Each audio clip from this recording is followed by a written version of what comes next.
ظہر اثر ملائی اور تھوڑی دیر میں مغرب پڑھ لی، اس طرح تو ساری دنیا پڑھ سکتی ہے نمازیں۔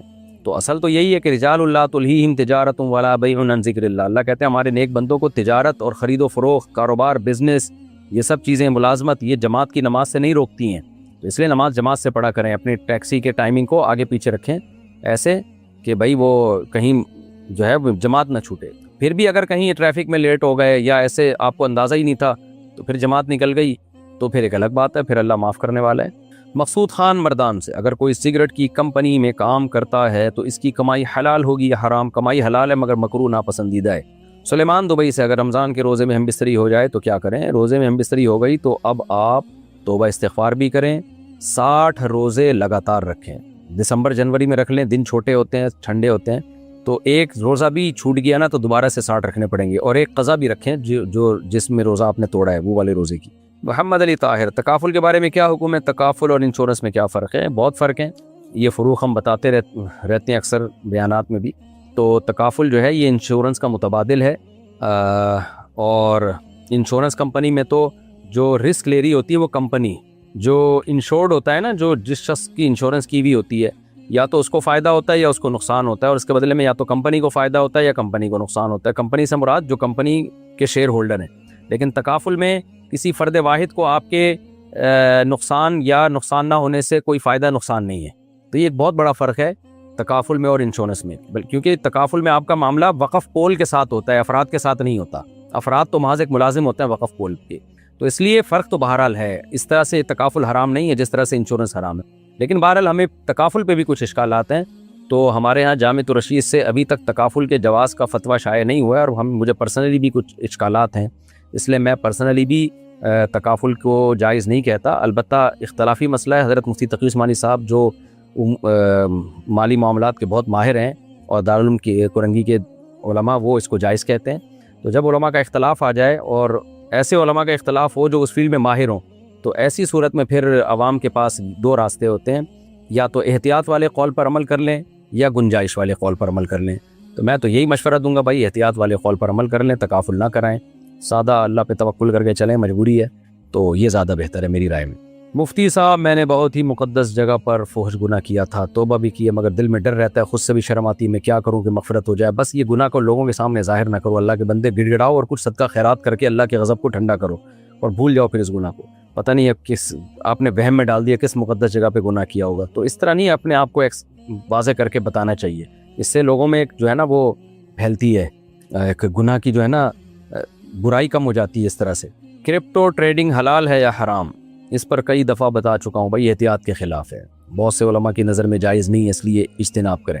مجھے بار بار پیشاب کا خطرہ آتا ہے اور جب استنجا سے فارغ ہوتا ہوں تو ایسا لگتا ہے کہ خطرہ رہ گیا ہے، تو اس صورت میں نماز کے لیے کیا کروں؟ بھائی جب خطرہ نکلنے کا یقین ہوگا نا تو پھر وضو ٹوٹے گا، جب تک یقین نہیں ہے تو وضو نہیں ٹوٹتا۔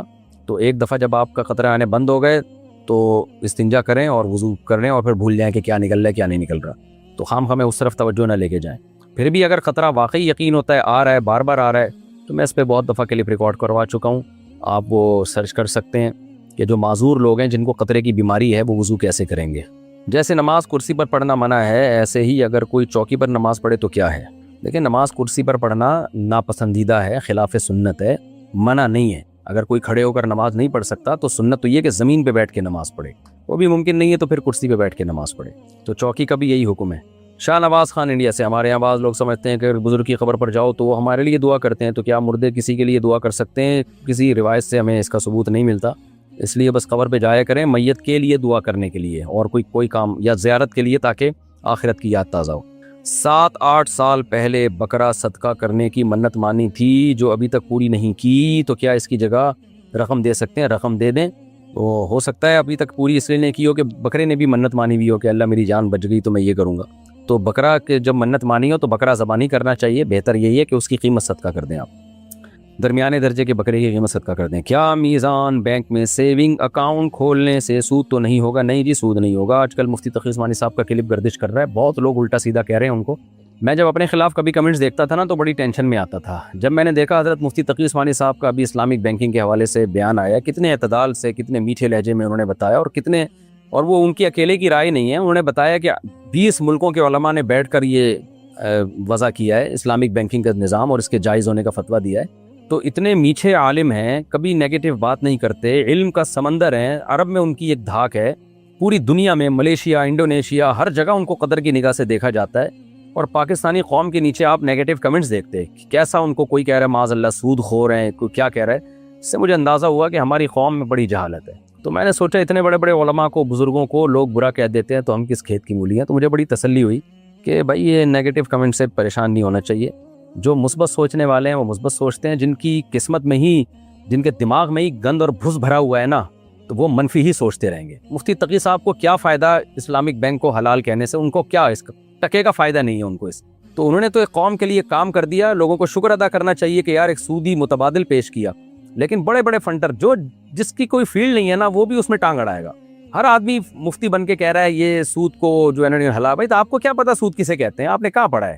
سود کے حکام آپ کو پتہ ہے؟ آپ کو پتہ ہے سود کی ڈیفینیشن کیا ہے، سود کی قسمیں کتنی ہیں؟ کخ بھی نہیں پتا ہوگا۔ فنڈر ایسے بنے ہوئے ہوں گے جیسے انہی پر ساری وہی نازل ہوئی ہے۔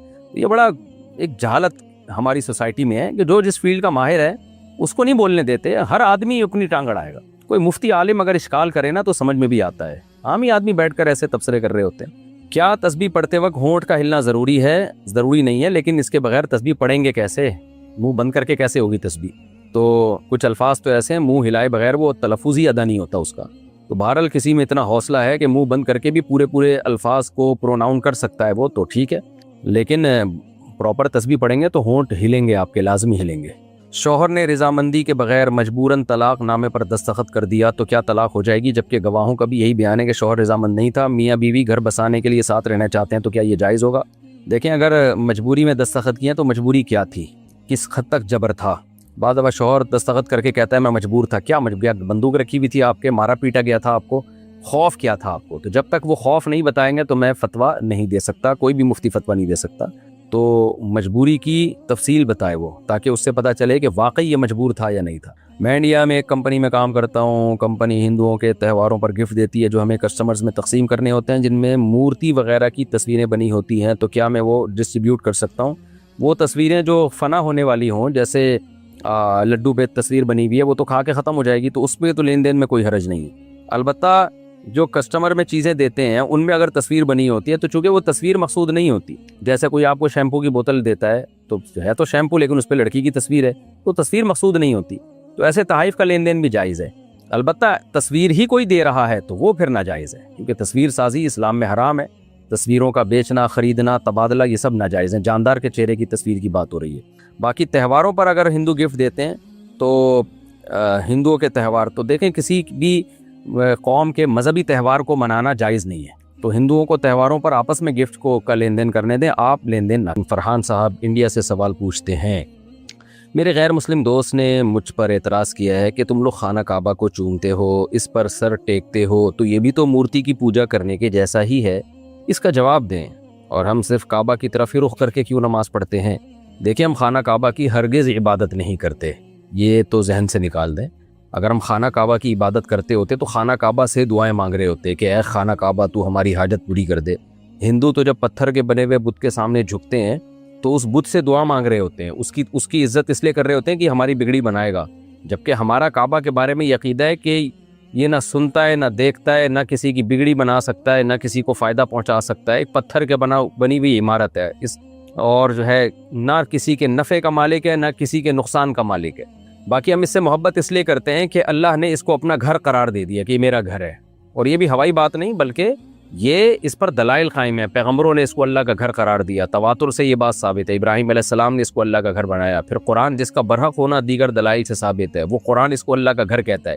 تو اگر اللہ کسی جگہ کو کہہ دے کہ میرا گھر ہے، لہذا جو میرے گرد طواف کرنا چاہتا ہے تو اب ہم اللہ کے گرد تو نہیں کر سکتے نا عرش پہ جا کے، تو اللہ نے کہا میرا گھر ہے تو اب اس کے گرد طواف کرو گے ایسے جیسے میرے گھر کے گرد ہی طواف کر رہے ہو۔ تو کسی کے گھر کے گرد طواف کرنا یہ گھر کی تعظیم نہیں ہے، یہ جو گھر والا ہے اس کی تعظیم ہے۔ باقی بیت اللہ کی دیواروں کو جو ہم چومتے ہیں تو یہ بھی عقیدت اور محبت میں، کیونکہ اس کی نسبت اللہ کی طرف ہے، تو اس نیت سے نہیں کہ یہ دیواریں ہمیں فائدہ پہنچا سکتی ہیں۔ حضرت عمر رضی اللہ تعالی عنہ نے جب حجر اسود کو چوما نا تو یہ الفاظ کہے کہ تو محض ایک پتھر ہے، نہ کسی کو نقصان پہنچا سکتا ہے نہ نفع، ہم نے تو نبی کو دیکھا ہے تجھے چومتے ہوئے اس لیے ہم تیرا بوسہ لے رہے ہیں، کیونکہ اللہ کی طرف نسبت ہے، اللہ کے گھر ہے، تو اللہ تعالیٰ کی مرضی جس جگہ کو اپنا گھر بنا دے۔ پہلے اللہ نے بیت المقدس کو بنایا ہوا تھا تو ہم اس کی طرف رخ کر کے نماز پڑھتے تھے، پھر اللہ نے کہا بھائی میں لوکیشن چینج کر رہا ہوں، اب بیت اللہ ہے میرا گھر، تو ہم نے کہا چلو بھائی اب بیت اللہ کی طرف رخ کر کے نماز پڑھیں گے۔ تبھی قرآن کہتا ہے لیس البر ان تولوا وجوہکم قبل المشرق والمغرب، نیکی یہ نہیں ہے کہ تم کبھی ادھر منہ کر کے نماز پڑھو کبھی ادھر منہ کر کے نماز پڑھو، نیکی یہ ہے کہ خدا کے حکم کو فالو کرو۔ تو بیت اللہ کی طرف خدا نے حکم دیا ہے کہ اس طرف رخ کر کے نماز پڑھو، تو یہ اصل نیکی ہے کہ اللہ کے حکم کو ہم فالو کر رہے ہیں۔ باقی ان پتھروں کو ہم نفع نقصان کا مالک نہیں سمجھتے، جبکہ ہندو اس میں دو گڑبڑ کرتے ہیں۔ نمبر ایک، آپ کے پاس کیا دلیل ہے کہ ان بتوں کی عبادت سے اللہ خوش ہوتا ہے، ان بتوں کے سامنے جھکنے سے اللہ خوش ہوتا ہے؟ اس کی دلیل کیا ہے آپ کے پاس؟ یہ تو آپ نے باپ دادا نے ایک چیز گڑھ لی ہے، بس کوئی دلیل تو ہے نہیں آپ کے پاس۔ دوسری بات یہ کہ آپ تو ان کو نفع نقصان کا مالک سمجھتے ہیں، تبھی ان سے منتیں مانتے ہیں، مرادیں مانتے ہیں۔ ہم بیت اللہ کو کچھ بھی نہیں سمجھتے نفع اور نقصان کے مالک ہونے کے لحاظ سے، نفع نقصان کا مالک اللہ ہے، تو اللہ سے دعائیں مانگتے ہیں۔ یہی وجہ ہے کہ بیت اللہ کی طرف رخ کیے بغیر بھی کسی نے دعا مانگ لی تو اللہ ہی سے دعا مانگے گا، وہ دعا مانگنے والا کہلائے گا۔ یعنی اگر کوئی بیت اللہ کی طرف پش کر کے دعا مانگ رہا ہو اللہ سے تو بھی دعا ہو جائے گی اس کی۔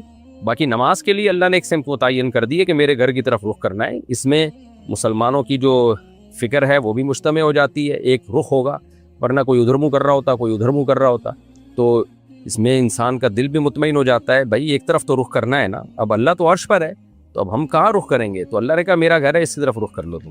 اور ویسے بھی یہ چار دیواری بیت اللہ نہیں ہے، اصل میں وہ جہت ہے، یہی وجہ ہے کہ چار دیواری نہ بھی ہو تو بھی ہم اس طرف رخ کر کے نماز پڑھیں گے، اور طواف ہم اس سمت جو چار دیواری کی جو جگہ ہے نا وہاں سے باہر سے ہم طواف کریں گے تو بھی طواف ہو جائے گا، تو دیوار نہیں ہے۔ اگر بیت اللہ کو ہم خدا سمجھتے ہیں تو بیت اللہ کی چھت پہ کھڑے ہو کر نماز نہ ہوتی، جبکہ ہمارا عقیدہ ہے کہ بیت اللہ کی چھت پہ بھی کوئی کھڑے ہو کر نماز پڑھے گا تو نماز ادا ہو جائے گی، بیت اللہ کے اندر جا کے بھی کوئی نماز پڑھے گا تو نماز ادا ہو جائے گی، اور بیت اللہ کی چار دیواریں اگر گر بھی جائیں تو بھی اس طرف رخ کر کے نماز ہوگی۔ جبکہ ہندوؤں میں تو یہ ہوتا ہے کہ بت کو اٹھا کے یہاں سے یہاں لے گئے تو اب ادھر رخ کر کے نماز پڑھنی پڑے گی، اس کو ادھر نہیں کر سکتا۔ وہ نماز سے میری مراد ہے کہ جو ہندوؤں کی نماز ہے، یعنی اس کے سامنے جھکنا سجدہ کرنا، جبکہ ہمارا یہ عقیدہ ہے کہ بیت اللہ کی دیواریں اکھاڑ کے اگر آپ لے گئے اور کہیں اور رکھ دیں تو ان دیواروں کی طرف رخ کر کے نماز نہیں ہوگی، بلکہ اس جہت ہی کی طرف رخ کرنا پڑے گا۔ تو یہ جو جہت ہے نا، جہت، یہ جو سمت ہے، یہ اللہ نے، یہ جو ڈائریکشن ہے یہ اللہ نے متعین کر دی ہے کہ یہ جگہ، یہ جو لوکیشن ہے یہ میرا گھر ہے، تو اس لیے وہ دیواروں میں کچھ نہیں رکھا۔ دیواریں تو بیت اللہ کی جب چینج بھی ہو سکتی ہیں، چینج ہوئی ہیں بہت دفعہ، تو آپ وہ اینٹیں اٹھا کے ساری کہیں اور لے جائیں اور وہ جگہ خالی کر دیں تو بھی ہم ان اینٹوں کی طرف رخ کر کے نماز نہیں پڑھیں گے، ہم تو اسی لوکیشن کی طرف رخ کر کے نماز پڑھیں گے۔ جبکہ ہندوؤں میں اگر یہ والے بت کو اٹھا کے آپ نے یہاں رکھ دیا تو اب اس سے مرادیں مانگنے کے لیے یہاں جانا پڑے گا، لوکیشن کو فوکس نہیں کریں گے۔ وہ کیا دوسروں کے گناہوں کا سوال بھی ہم سے ہوگا؟ نہیں بھائی، عمل الانسانی لیس للانسان الا ما سعی، آپ سے آپ کی برائیوں کے بارے میں سوال ہوگا۔ ہاں البتہ یہ ضرور ہے کہ آپ نے کسی کو گمراہ کیا اور آپ کی گمراہ کرنے سے وہ گمراہ ہو گیا، پھر اس کی گمراہی کا سوال بھی آپ سے ہوگا، یا آپ دعوت دے سکتے تھے تاکہ وہ برائی سے بچ جاتا، اور آپ میں استطاعت بھی تھی پھر بھی آپ نے برائی سے نہیں روکا، اور آپ میں استطاعت بھی تھی اور آپ کو امید بھی تھی کہ وہ رک جائے گا میرے روکنے سے، پھر بھی نہیں روکا، پھر سوال یقیناً ہوگا کہ آپ نے دعوت کا کام کیوں نہیں کیا۔ کچھ بندوں کی نمازیں قضا ہو گئی ہوں تو کیا وہ سارے جماعت کے ساتھ قضا پڑھ سکتے ہیں؟ جی پڑھ سکتے ہیں۔ مجھے کسی نے بتایا کہ آپ کی مسجد کے امام کے، یعنی آپ کے بارے میں بتایا، کسی نے جو سائل ہے اس کے بارے میں بتایا، تو مسجد کے امام کے تعلقات ٹھیک نہیں ہیں تو کیا ہم پیچھے نماز پڑھ سکتے ہیں؟ دیکھیں، اگر یقینی بات آپ کو مسجد کے امام کے بارے میں معلوم ہے کہ اس کے غلط تعلقات ہیں، زانی ہے یا لڑکوں سے کوئی بدفعلی میں 100% آپ کو پتہ ہے، تو پھر آپ امام کو ہٹائیں وہاں سے، پوری کوشش کریں، پورا زور لگا دیں امام کو معطل کرنے کی کہ وہ نماز نہ پڑھائے۔ ایسے شخص کو مسجد میں امام بنانا حرام ناجائز ہے، لیکن بعض دفعہ لوگ اپنی دشمنیاں بھی نکال رہے ہوتے ہیں جھوٹے الزام لگا کر، تو اس کی تحقیق آپ خود کریں۔ اب میری ساس اور نند مجھے روز تانے دیتی ہے اور میرے کمرے میں آ کر مجھے ذلیل کرتے ہیں، اور میرا شوہر انہیں کچھ نہیں کہتے، ہر چیز پر پابندی لگاتی ہیں، میرے شوہر کچھ نہیں بولتے، کیا یہ صحیح ہے؟ شوہر کو چاہیے بولے بھائی، اپنی بیوی کا دفاع کرے، کیوں آ کے کمرے میں گھسنا ٹھیک نہیں ہے، بلا اجازت کسی کے کمرے میں داخل ہونا یہ ویسے ہی برا عمل ہے، کسی کی پرائیویسی میں دخل انداز ہونا، تو میاں کو چاہیے چپ نہ کرے، اگر وہ نہیں اصلاح کر سکتا تو پھر بیوی کو ساس سے الگ رکھے۔ وہ عثمان صاحب بنیر سے، میں پاسپورٹ آفس گیا تھا، وہ کہہ رہے تھے کہ آپ کا پاسپورٹ یہاں سے نہیں بنے گا کیونکہ آپ کا ایڈریس گاؤں کا ہے، لیکن باہر ایجنٹ جو بیٹھے ہوئے ہیں وہ کہہ رہے ہیں کہ 1400 روپے دے دیں تو ہم بنوا دیں گے۔ کیا یہ رشوت میں آتا ہے؟ پتہ نہیں بھائی یہ لیگل ہے یا انلیگل ہے، آپ جا کے وہیں سے پوچھیں، مجھ سے کیوں ایسی باتیں پوچھ رہے ہو؟ بنیر صاحب، عثمان صاحب بنیر میں رہتے ہو، مجھے بھی پھنسواؤ گے؟ آپ چلے جائیں نا اپنے گاؤں جا کے بنا لیں، اس میں کیا جاتا ہے؟ اللہ نے ہمارے نبی صلی اللہ علیہ وسلم کو کس چیز سے بنایا؟ برائے مہربانی دلیل کے ساتھ بتا دیں۔ اللہ تعالیٰ نے نبی صلی اللہ علیہ وسلم کو حضرت عبداللہ اور حضرت آمنہ سے پیدا کیا اور انسان مٹی سے بنائے. خلقہ من تراب. آدم علیہ السلام کو اللہ نے مٹی سے بنایا تو سارے انسانوں کی اصل مٹی ہی ہے, اور مٹی کو اللہ نے مختلف مراحل سے گزارا. قرآن کہتا ہے ثم من نطفہ, مٹی کو ہم نے منی میں تبدیل کیا, پھر من علقہ, اس منی کو ہم نے جمے ہوئے خون میں تبدیل کیا, پھر من مضغہ, پھر اس جمے ہوئے خون کو ہم نے گوشت میں تبدیل کیا, پھر گوشت میں ہم نے ہڈیاں پیدا کی, فکسونا العظام لحما, ہڈیوں پہ ہم نے گوشت چڑھایا. یہ سارا پروسیس سارے انسانوں کا سیم ہی ہوتا ہے. تو نبی صلی اللہ علیہ وسلم بھی انسان تھے. قرآن میں جگہ جگہ ہے قل انما انا بشر مثلکم, اے نبی ان سے کہہ دیجئے میں تمہاری طرح کا انسان ہوں. تو بشر ہونے میں, حقیقت ماہیت میں ہمارے پیغمبر صلی اللہ علیہ وسلم انسان تھے. یہی وجہ ہے کہ آپ کی اولادیں بھی انسان ہیں, جن کو سادات اور سید کہا جاتا ہے. سارے سید انسان ہی ہیں, گوشت کے بنے ہوئے ہیں, خون کے بنے ہوئے ہیں. تو ہمارے نبی صلی اللہ علیہ وسلم بھی انسان ہی تھے, الگ سے کوئی مخلوق نہیں تھے. ہاں, آپ کا مقام اور مرتبہ تمام انسانوں میں سب سے برتر ہے, کیونکہ آپ اللہ کے سلیکٹڈ تھے. اللہ نے اپنا پیغام پہنچانے کے لیے لوگوں تک آپ صلی اللہ علیہ وسلم کو منتخب کیا ہے. اگر ایک طلاق ہو جائے تو کیا اس کے بعد بیوی شوہر کے گھر بچوں کے ساتھ رہ سکتی ہے, یا ایک طلاق کے بعد شوہر کے گھر میں رہنا ناجائز ہوتا ہے؟ اگر ایک طلاق ہوئی ہے تو طلاق رجعی ہی ہوتی ہے عام طور پر ایک طلاق, تو اس میں بیوی اپنے شوہر کے گھر میں رہ سکتی ہے, بلکہ رہنا واجب ہے اس پر. اور بیوی پر کے لیے مستحب یہی ہے کہ وہ زینت اختیار کرے, شوہر کو اپنی طرف مائل کرے تاکہ شوہر رجوع کر لے. اللہ تعالیٰ کو میاں بیوی کا علیحدہ ہونا پسند نہیں ہے, تو اس لیے ایک طلاق کے بعد تو وہ شوہر کے گھر ہی رہے گی, اس کے لیے جائز نہیں ہے گھر سے نکلنا. تزریان بنگلہ دیش سے, اگر ایک عورت مکمل حجاب کرتی ہو اور وہ اپنی آنکھیں نہ ڈھانپتی ہو, لیکن اس کا شوہر اس کو آنکھیں ڈھانپنے کا بھی حکم دے, تو کیا اس کو شوہر کے حکم کی تعمیل میں آنکھیں ڈھانپنی ہوں گی, یا وہ مکمل حجاب کے ساتھ آنکھیں کھلی رکھ سکتی ہے؟ دیکھیں, عورت کے لیے آنکھیں کھولنا ضرورت کے وقت گنجائش ہے اس کی. بعض اسلاف سے یہ منقول ہے کہ ایک آنکھ کھول سکتی ہے, دونوں آنکھیں نہ کھولے, لیکن بہرحال اختلافی مسئلہ ہے. چہرے کا پردہ بھی, تو اصل پردہ تو یہی ہے کہ عورت آنکھیں بھی چھپائے, اپنی ایک باریک چادر ڈال دے تاکہ نظر بھی آتا رہے اور پردہ بھی ہو جائے. لیکن کسی مستحب کام کا جب شوہر حکم دے دے تو پھر تو وہ عورت پہ بہر صورت واجب ہو جاتا ہے. تو جائز چیزوں میں شوہر کی اطاعت عورت پر لازم ہے, اور اس میں عورت کے لیے اطاعت کرنے میں کوئی نقصان بھی نہیں ہے. اس لیے اگر شوہر مطالبہ کر رہا ہے کہ عورت یعنی اس کی بیوی آنکھوں کا بھی پردہ کرے, تو پھر تو بہرحال عورت پر آنکھوں کا پردہ کرنا واجب ہو جاتا ہے. محمد سیف علی سہارنپور سے, میں نے کچھ سال پہلے کسی سے ادھار سامان لیا تھا اور وقت پر ادھار واپس نہیں دیا. اس وقت میرے حالات بہت خراب تھے. اللہ کا شکر ہے کہ الحمدللہ ٹھیک ہے, اور مجھے ان کے سامنے جانے سے بہت شرمندہ ہونا پڑتا ہے. تو کیا ان پیسوں میں, کیا میں ان کے پیسے ان کو بغیر بتائے ان کے اکاؤنٹ میں ڈال سکتا ہوں؟ کیا اس طرح اللہ مجھے گناہ سے پاک کر دیں گے؟ جی بالکل ڈال سکتے ہیں, ڈال دیں پیسے, اور بلکہ ہدیے کے نام پہ دے دیں, کچھ بھی کر دیں. ان تک پیسہ پہنچانا مقصد ہے, وہ کسی بھی طرح سے کر سکتے ہیں, اور بہتر ہے کہ تھوڑا زیادہ پیسے ڈال دیں. سود وہ ہوتا ہے جو پہلے سے ایگریمنٹ ہو. اگر ایگریمنٹ کے بغیر آپ غریبی میں خوشی میں زیادہ پیسے دے دیں ان کو تو اچھی بات ہے. تو اس سے یہ ہوگا کہ وہ خوش, آپ بولیں یار میں بہت دیر سے تمہیں پیسے دے رہا ہوں تو میں ڈبل کر کے دے رہا ہوں, تو میری طرف سے ہدیہ ہے. وہ کہہ گئے تو سود ہے. بولے سود جب ہوتا ہے جب میرا ایگریمنٹ ہوتا ہے یا میں مجبور ہوتا. میں مجبور بھی نہیں ہوں, ایگریمنٹ بھی نہیں ہے, تو خوشی سے دے رہا ہوں, تو انشاءاللہ آپ کی شرمندگی کی تلافی ہو جائے گی, آپ شرمندہ نہیں ہوں گے. ویسے بھی اگر آپ پاکستان سے ہیں تو یہاں بہت کم لوگ شرمندہ ہوتے ہیں مالی معاملات میں, لیکن آپ سہارنپور سے ہیں, شاید وہاں شرمندہ ہوتے ہو. پاکستان سے کسی نے پوچھا, اگر شوہر اپنی بیوی کو غصے میں کہے کہ تم میری طرف سے آزاد ہو, اور صبح پھر کہے کہ تم ابھی تک نہیں گئی, تو کیا ان کی طلاق ہو گئی ہے, اور کیا ان کا دوبارہ نکاح ہو سکتا ہے, اور اگر ہو سکتا ہے تو کیا عدت میں نکاح ہو سکتا ہے یا عدت کے بعد ہوگا؟ شوہر نے یوں کہا نا, میری طرف سے آزاد ہو, میری طرف سے, اور پھر صبح پوچھ بھی رہا ابھی تک گئی کیوں نہیں, اور حالت بھی غصے کی تھی, تو یہ واضح علامت ہے اس بات کی کہ شوہر کی نیت طلاق کی تھی. ایسی صورت میں یہ طلاق کنایا والی طلاق کہلائے گی. ویسے لفظ آزاد سے طلاق ہوتی نہیں ہے, لوگ وہمی بن جاتے ہیں. بات پہ آج کل لوگ کہتے ہیں تم آزاد ہو, تم آزاد ہو, تو اس سے طلاق نہیں ہوتی. ہاں, میرے نکاح سے تم آزاد ہو یا مجھ سے تم آزاد ہو, اس طرح کے الفاظ, اور خاص طور پہ غصہ بھی آیا ہوا ہو, تو صبح اٹھ کے پوچھ بھی رہ کے گئی نہیں, تو یہ سارے قرائن ہیں اس بات کے کہ اس کی نیت طلاق ہی کی تھی. تو ایسی صورت میں ایک طلاق بائن ہوگی, ایک طلاق ہو گئی ہے لیکن نکاح ٹوٹ گیا ہے, لیکن ایک طلاق کے ساتھ, تو دوبارہ نکاح کر سکتے ہیں جب چاہیں, عدت کے اندر بھی کر سکتے ہیں. کہیں اور کرنا چاہے عورت تو پھر عدت کے بعد کرے گی, اپنے ہی پرانے شوہر سے کرے گی تو عدت کے اندر بھی کر سکتی ہے. رمشا علی خان بھوپال سے, میری 2 بیٹیاں ہیں, کہ اسلام میں جنس کو خود منتخب کرنا جائز ہے؟ میں اللہ سے لڑکے کی دعا کرتی ہوں, کسی نے مجھے IVF کے ذریعے جینڈر سلیکشن کے بارے میں بتایا, کیا میرے لیے ایسا کرنا جائز ہے؟ میرے ساتھ پہلے 2 بچوں کی پیدائش میں کوئی مسئلہ نہیں ہوا تھا, دونوں کا فطری طریقے سے ہی حمل قرار پایا تھا. دیکھیں, جینڈر کی سلیکشن بالکل حرام ہے.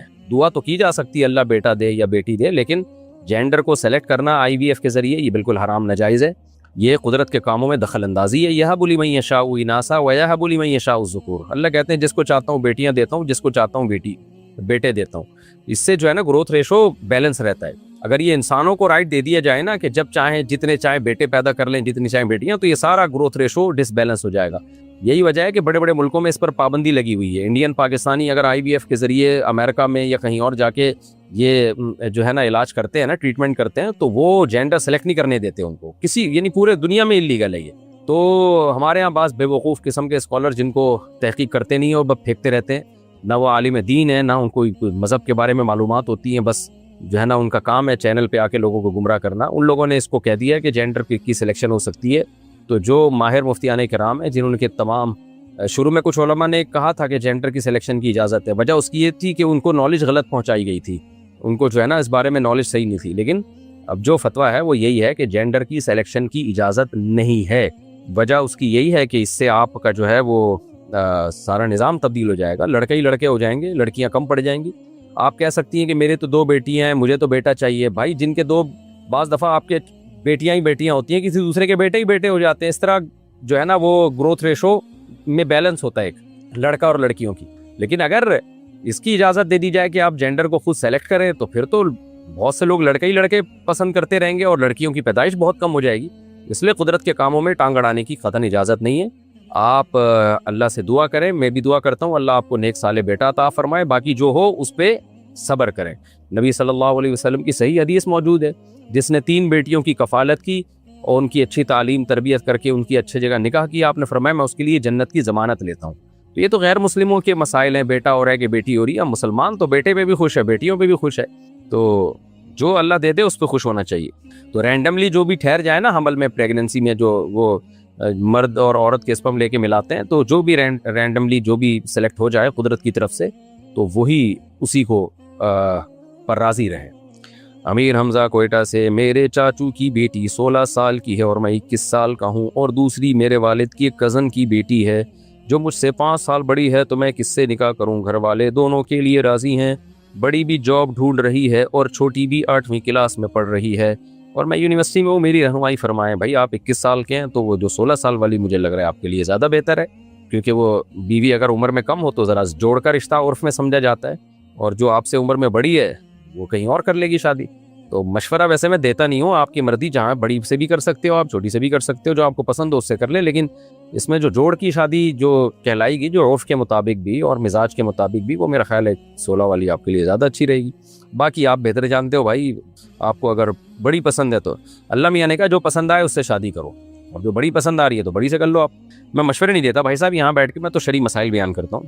پاکستان سے کسی نے پوچھا, اگر ہم جانور کا شکار کرتے ہیں تو کیا وہ ہمیں بددعا دیتا ہے؟ اگر بددعا دیتا ہوتا ہم سب اب تک مر چکے ہوتے. تو حلال جانور کا شکار کرنا تاکہ اس کا گوشت کھایا جائے تو یہ جائز ہے. نبی صلی اللہ علیہ وسلم حدیث سے بات ثابت ہے, حضرت اسماعیل علیہ السلام کا تو گزر بسری شکار پر تھا, اس شکار کر کے گوشت لایا کرتے تھے, تو اس لیے جائز ہے. ہاں بلا وجہ جانور کو مارنا, نہ وہ آپ کو تنگ کر رہا ہے, نہ اس کا آپ سے لینا دینا ہے, نہ آپ نے اس کا گوشت کھانا ہے, وہی تنگ کر رہے ہو, تو یہ حرام اور ناجائز ہے. اس میں اگر ہو سکتا ہے وہ بددعا بھی دے اور اللہ اس کی بددعا قبول بھی کر لے, یہ دونوں چیزیں امکان ہے اس کا.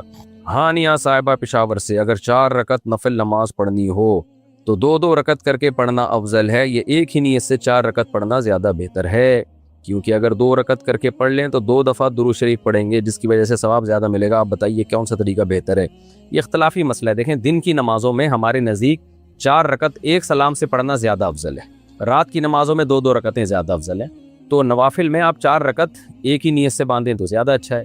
رہا یہ مسئلہ کہ 2 دفعہ درود شریف پڑھیں گے, اگر 2 رکعت کر کے پڑھیں گے تو بھائی آپ پھر بھی 2 دفعہ درود شریف پڑھ لیں.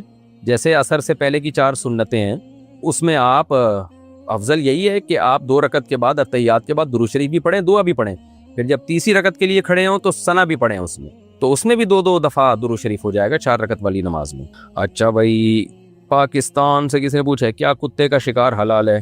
کتے کے شکار کا مطلب یعنی کتا شکار کر کے کھانا تو ظاہر ہے حلال نہیں ہوگا. باقی کتے کے ذریعے شکار کیا تو حلال ہے, لیکن اس میں شرط یہ ہے کہ سدھایا ہوا کتا ہو. کتے کو آپ نے سدھایا ہوا ہو. سدھانے کا مطلب یہ ہے کہ اتنی تربیت دی ہوئی ہو کہ کتا آپ کے لیے شکار کر کے لائے. آپ نے بسم اللہ اللہ اکبر پڑھ کے کتے کو چھوڑا شکار پر, کتا جائے گا اس جانور کو دبوچے گا, خود ایک نوالا نہیں کھا سکتا اس میں سے. اگر کتے نے اس میں سے ایک نوالا کھا لیا اس کا مطلب اس نے اپنے لیے شکار کیا، وہ آپ کے لیے شکار حرام ہو جائے گا۔ شریعت اس کی اجازت نہیں دیتی کتا خود کھا رہا ہے اور آپ نے کتے کا بچا ہوا لے کے آپ آگے، نہ وہ کتا پکڑ کے اس کو لے کر آئے آپ کے لیے، اور ایک نوالا بھی اس میں سے نہ کھائے۔ تو اگر وہ جانور زندہ تھا تو آپ فوراً چھری پھیر دیں گے، اگر مر چکا تھا تو بھی حلال ہے، یعنی جانور کے دانت ہی چھری کے حکم میں سمجھے جائیں گے۔ لیکن اگر وہ زندہ تھا اور آپ کتے تک پہنچے یا کتا آپ تک پہنچا، وہ جانور زندہ تھا، تو پھر آپ کو ذبح کرنا پڑے گا۔ تو اس لیے بسم اللہ اللہ اکبر پڑھ کے اگر کسی نے کتا چھوڑا ہے جانور کے اوپر تو وہ شکار حلال ہے۔ اور باز وغیرہ کا جو شکار ہے نا، اس میں یہ شرط نہیں ہے کہ وہ خود نہ کھائے، اگر خود بھی کھا لے گا تو بھی آپ کے لیے حلال ہے۔ اور اس میں فرق یہ ہے کہ باز یا جو شاہین ہے نا، اس کو اتنا سدھانا ممکن ہی نہیں ہے کہ وہ شکار میں ایک نوالا نہ کھائے، جبکہ کتے کو یہ سمجھانا آسان ہے کہ وہ خود نہ کھائے، آپ کے لیے لے کر آئے۔ اچھا میرے بھائی کے کوئٹہ سے، میں پاکستان آرمی میں اپنی خدمت سر انجام دے رہا ہوں، اگر کبھی دشمن مجھے پکڑ لے تو میں اپنے آپ کو گرینڈ سے یا اپنی بندوق سے مار سکتا ہوں، کیونکہ مجھے معلوم ہے دشمن نے بھی مجھے شہید ہی کرنا ہے اور ہم سے معلومات بھی لے لیں گے۔ یہ مسئلہ میں انشاءاللہ آپ کو دوبارہ تحقیق کر کے بتاؤں گا کہ اگر کسی کے پاس راز ہوں اور اس کو یہ ڈر ہو کہ مجھے مار مار کے ٹارچر کر کے مجھ سے راز نہ نکلوا لیں، ایسی صورت میں کیا اس فوجی کے لیے اپنے آپ کو شہید کر دینا پہلے سے جائز ہے یا نہیں؟ تو پہلے کبھی اس نوعیت کا مسئلہ آیا نہیں ہے تو میں نے تحقیق کی نہیں ہے، تو میں انشاءاللہ ویسے تو نارملی تو اپنے آپ کو قتل کرنا حرام ناجائز ہے، خودکشی ہے۔ کسی کو یہ ڈر ہے کہ مجھے بہت ٹارچر کریں گے، ماریں گے، تو بس وہ صبر ہی ہے اس کے پاس، اس نیت سے اپنے آپ کو قتل نہیں کر سکتا مصیبت سے بچنے کے لیے۔ لیکن ایک یہاں دوسرا پہلو یہ ہے کہ وہ اپنے لیے نہیں کر رہا یہ کام، اپنے قوم کے لیے، ملک کے لیے کر رہا ہے، کہ اس کے پاس راز ہے، اس کو ڈر ہے کہ یہ راز مجھ سے اگلوا لیں گے۔ تو ایسی صورت میں جائز ہے یا نہیں تو میں انشاءاللہ اس کی تحقیق کر کے بتاؤں گا۔ ہانیہ صاحبہ پشاور سے، کیا تہجد کی نماز کے بعد سورہ یاسین پڑھنی چاہیے اور اس کے بعد دعا مانگنی چاہیے؟ کیونکہ اس سے 3 دل مل جاتے ہیں، اللہ کا دل، قرآن کا دل اور رات کا دل۔ کیا اس بات کا کوئی حوالہ ہے؟ نہیں جی، پہلی دفعہ سن رہا ہوں میں۔ تہجد کے بعد بس آپ ایسے ہی دعا مانگیں، اللہ تعالیٰ سے دعائیں قبول ہوتی ہیں، اللہ تعالیٰ آسمان دنیا پہ آتے ہیں، پکارتے ہیں، کوئی ہے جو مجھے پکارے اور میں اس کی دعاؤں کو قبول کروں، تو بس دعا مانگے آپ۔ محمد عریش پاکستان سے، میری شادی کو 7 مہینے ہو گئے ہیں، میری بیوی بہت اچھی ہے، سبحان اللہ ماشاء اللہ، میرے والدین کا بہت خیال رکھتی ہے، صلو علی الحبیب، میں اس سے الحمدللہ بہت خوش ہوں۔ بھائی صاحب نظر لگ جائے گی، بہت زیادہ تعریفیں مت کرو۔ کچھ دن پہلے ہماری فیملی ہنسی مذاق کر رہی تھی، میں بھی ان کے ساتھ تھا، پھر میں چلا گیا اور سیڑھیاں اترتے اترتے پتہ نہیں کیسے میرے منہ سے میری بیوی کو نعوذ باللہ 3 الفاظ نکل گئے، اور اس وقت میں سیڑھیوں میں اکیلا تھا اور میری آواز بھی بہت کم تھی کہ میں نے خود بھی صحیح سے نہیں سنا ہوگا۔ میں سوچ کر بہت پریشان ہوں، اور ان دنوں میں نے اپنی بیوی سے کئی بار ہم بستری بھی کی ہے، نہ میرا ارادہ تھا نہ میں نے ایسے کرنے کا سوچا تھا، مجھے یہ معلوم تھا کہ میں اچانک یہ بول دوں گا، نہ غصہ تھا، کوئی بھی وجہ نہیں تھی۔ مجھے بھائی صاحب لگتا ہے کچھ آپ کو وہم ہوا ہے، بعض دفعہ انسان کو نا بلا وجہ کا وہم ہوتا ہے۔ آپ نے جو الفاظ بولے ہیں وہ پورے سینٹنس آپ بتائیں، کسی بھی مفتی کے پاس بھیجیں یا ہمارے پاس بھیج دیں، مبہم سوال نہ کریں۔ آپ کتنی پورا تلفظ ان الفاظ کا آپ نے کیا تھا یا نہیں کیا تھا؟ اگر آپ کو یہ شک ہے کہ پورے ورڈنگ پروناؤنسیشن ان الفاظ کی ادا ہوئی تھی یا نہیں ہوئی تھی، یہ شک ہے تو پھر کچھ بھی نہیں ہوا۔ اگر آپ قسم اٹھا کے کہہ سکتے ہیں کہ میں نے باقاعدہ زبان سے تلفظ کر کے یوں الفاظ کہے تھے کہ میں اپنی بیوی کو طلاق دیتا ہوں، طلاق دیتا ہوں، طلاق دیتا ہوں، اس طرح کے واضح پروناؤنسیشن ہوئی تھی اور قسم اٹھا سکتے ہیں آپ اس کے اوپر، تو پھر تو طلاق ہو جائے گی۔ لیکن میں بھی آپ کو فتویٰ نہیں دے رہا، کیونکہ مجھے ڈر ہے کہ آپ کے وہم میں اور اضافہ نہ ہو جائے۔ تو اس طرح کے کیسز جو ہمارے پاس آتے ہیں اکثر وہم نکلتے ہیں، ورنہ کیوں ایک آدمی بیٹھے بیٹھے بلا وجہ چلتے چلتے سیڑھیوں سے نیچے اتر کے اپنی بیوی کو طلاق دے دے گا؟ تو اس لیے آپ قریبی کسی دارالفتہ سے رابطہ کریں۔ پاکستان میں آپ نے پتہ نہیں جگہ بھی نہیں بتائی کہاں سے آپ نے سوال پوچھا ہے، تو بہرحال جس علاقے میں بھی ہیں وہاں کسی معتبر دارالفتہ، جیسے کراچی میں ہے تو دارالعلوم کرنگی ہے، بنوری ٹاؤن ہے، جامعہ رشید ہے، جامعہ فاروقی ہے، لاہور میں جامعہ اشرفیہ ہے، پشاور میں اکوڑا خٹک ہے، اور بھی دیگر مدارس ہیں بڑے بڑے، تو آپ کہیں جا کے پوری سچویشن بتائیں۔ میرا غالب گمان یہ کہ آپ کو وہم ہوا ہے اور آپ اس وہم میں پاگل ہو گئے ہیں، تو ایسے تصور سے طلاق واقع نہیں ہوتی جب تک باقاعدہ پورے الفاظ ادا نہ کیے جائیں، اور الفاظ دل میں سوچنا نہیں ہے بلکہ زبان سے ادا کرنے۔ عبداللہ صاحب لاہور سے پوچھتے ہیں، حضرت علی رضی اللہ تعالیٰ عنہ کو مولا علی اور شیر خدا کہنا کیسا ہے؟ بالکل، حضرت علی مولا ہے، مولا دوست کو کہتے ہیں، ولی کو کہتے ہیں، تو تمام صحابہ ہمارے مولا ہیں، حضرت علی بھی ہمارے مولا ہیں، اور شیر خدا بھی ہیں یقیناً، تو شیر خدا بھی کہہ سکتے ہیں، اچھی بات ہے۔ محمد سلیمان مالی گاؤں سے ہندوستان سے، میرا سوال یہ ہے کہ سستی کیسے ختم کریں؟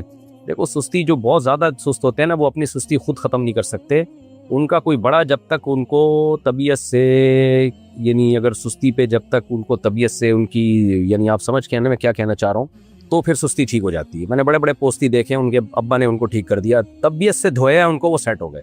بہت ہی خطرناک بیماری ہے سستی. اس کے لیے کسی چست سے پٹنا ضروری ہے. وہ آپ کو جو ہے نا ہر وقت آپ کو وہ کنٹرول میں رکھے اور آپ سے چند دن مسلسل آپ سے محنت کروائے, ایکسرسائز کروائے, کام کروائے ٹائم پہ, اس کے بعد انسان کا بچہ بنتا ہے. تو اگر یہ ممکن ہے تو میرے بھائی یہ کروا لیں آپ کام, تو آپ کی سستی دور ہو جائے گی. اور اگر کوئی ایسا آپ کا ٹیچر, استاذ, بزرگ نہیں ہے جو آپ کی ٹیوننگ سروس کر سکے تو پھر آپ خود ہی کریں. اب کیا کہہ سکتا ہوں میں, یہی ہے کہ سستی کا علاج ہے چستی. کرنے کے کام کرنے سے ہی ہوتے ہیں. تو جس دن کوئی کام رہ جائے تو اپنے آپ کو سزا دیں, یہی ہو سکتا ہے. لیکن سست آدمی سزا کہاں سے دے گا؟ میں دعا ہی کرتا ہوں بھائی, یہ چترول کے بغیر یہ چیزیں ٹھیک ہونا بہت مشکل ہے. میں اپنے شوہر کی دوسری بیوی ہوں, وہ میرے پاس نہیں آتے, پہلی کے پاس رہتے ہیں. میں 7 مہینوں کی پریگننٹ ہوں, پہلی بیوی کو دوسری شادی کا نہیں پتا. اچھا آپ یہ کہتے ہیں میں اپنے شوہر کی دوسری بیوی ہوں, پہلی کے پاس رہتے ہیں, 7 مہینے کی پریگننٹ ہوں, پہلی بیوی کو دوسری شادی کا نہیں پتا. میں کہتی بھی ہوں آنے کا لیکن نہیں آتے, جب اپنا دل کرتا ہے تو 3-4 دن بعد آ جاتے ہیں. میں کیا کروں؟ اپنے شوہر کو حدیث سنائے نبی صلی اللہ علیہ وسلم کی, صحیح بخاری مسلم کی حدیث ہے کہ جس شخص کی 2 بیویاں تھیں, فمال الی احدہما جاء یوم القیامت وشقہ مائل, جس کی 2 بیویاں تھیں اور برابری نہیں کی اس نے, تو قیامت کے دن اس طرح آئے گا, اس کا آدھا دھڑ فالج زدہ ہوگا, لٹکا ہوا ہوگا آدھا دھڑ اس کا. تو یہ بہت بڑا جرم ہے, اور یہ اتنا بڑا گناہ ہے کہ اللہ نے دوسری شادی کی اجازت اس پر موقوف کر دی ہے کہ تم اگر عدل کر سکتے ہو تو شادی کرو, ورنہ تمہارے لیے حرام ہے دوسری شادی. تو میاں لوگ آج کل یہ کرتے ہیں. میں نے دوسری شادی والوں میں بہت ہی کم انسان کے بچے دیکھے ہیں جو 2 کر کے دونوں کو نبھائیں بھی. کہیں نہ کہیں الٹا ہی کر رہا ہوتا ہے آدمی. تو یہ لوگ بدنام کرتے ہیں تعدد زوجات کو, اور یہ چھپ چھپا کے جو شادیاں ہیں نا ان کا انجام یہی ہوتا ہے کہ پہلی کو نہیں بتایا. بھائی بتا کے کرنا. اور خواتین دوسری بیوی بن کیسے جاتی ہیں جب وہ پہلی کو بتا نہیں رہا؟ چلو اس وقت نہ بتائے, یہ وعدہ کرے میں تھوڑے دن میں بتا دوں گا.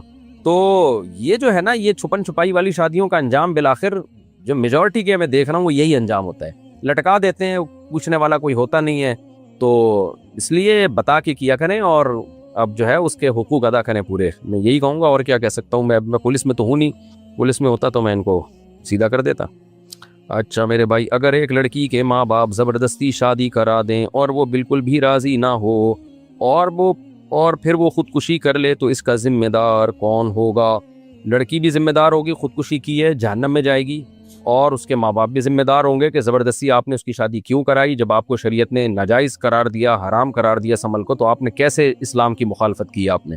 عدنان صاحب بیبٹ عباس سے, اگر بیوی کو حق مہر کے وقت نکاح ادا کر دیا گیا تو کیا شادی کی پہلی رات بیوی سے مہر کے حوالے سے پوچھ سکتے ہیں کہ معاف کر رہی ہو یا نہیں؟ ہاں عدنان صاحب, تھوڑا بے شرمی کا کام ہے لیکن پوچھ تو سکتے ہیں.